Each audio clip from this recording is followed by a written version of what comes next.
یہ ایک ایسی جنگ کا واقعہ ہے جس میں مسلمانوں نے ایک بڑے شہر کا محاصرہ کر رکھا تھا. محاصرے کو 1 مہینہ گزر گیا تھا.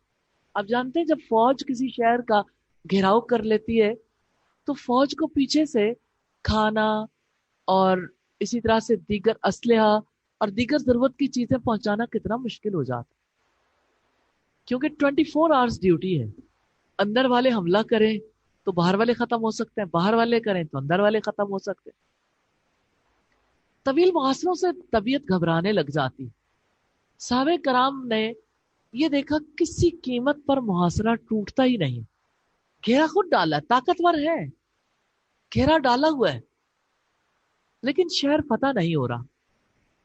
انہوں نے کہا ہمیں غور و فکر کرنا چاہیے کہ ہم نے کون سی سنت چھوڑی ہے جس کی وجہ سے ہمیں برکت نہیں مل رہی. وہ اتنے سمجھدار لوگ تھے. ہمیشہ عام سطح سے اٹھ کر جب لوگ غور و فکر کرتے ہیں اللہ تعالیٰ کے بتائے ہوئے طریقہ کار کے مطابق تو انہیں سمجھ آ جاتی ہے غلطی کہاں ہے، کیا کریں گے تو نفع ہوگا اور کیا چھوڑیں گے تو نقصان سے بچیں گے.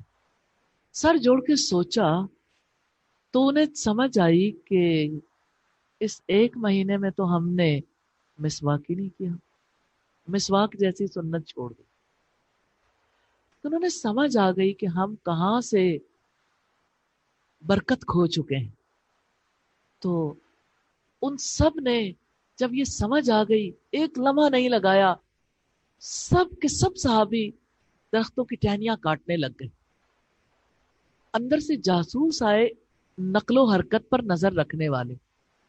انہوں نے جب یہ دیکھا کہ مسلمان چھوٹی چھوٹی شاخیں توڑ رہے ہیں، دانت یعنی دانتوں میں مسواک کر رہے ہیں، انہوں نے اندر جا کے خبر دی کہ باہر دشمن آج زبردست تیاری کر رہے ہیں، وہ اپنے دانت تیز کر رہے ہیں، کچا ہی کھا جائیں گے، کچا کھا جائیں گے. یعنی دہشت ہے نا، کسی طرح اللہ تعالیٰ بٹھا دیتے ہیں.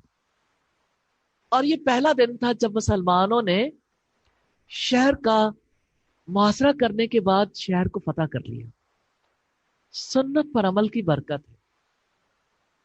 جن چیزوں کو آپ چھوٹا سمجھتے ہیں وہ چھوٹی نہیں ہوتی. یہی چراغ جلیں گے تو روشنی ہوگی، اسی سے برکت ملتی ہے. اللہ تعالی ہم سب کو توفیق عطا کرے کہ ہم ان برکتوں کو حاصل کرنے کے قابل ہو جائیں.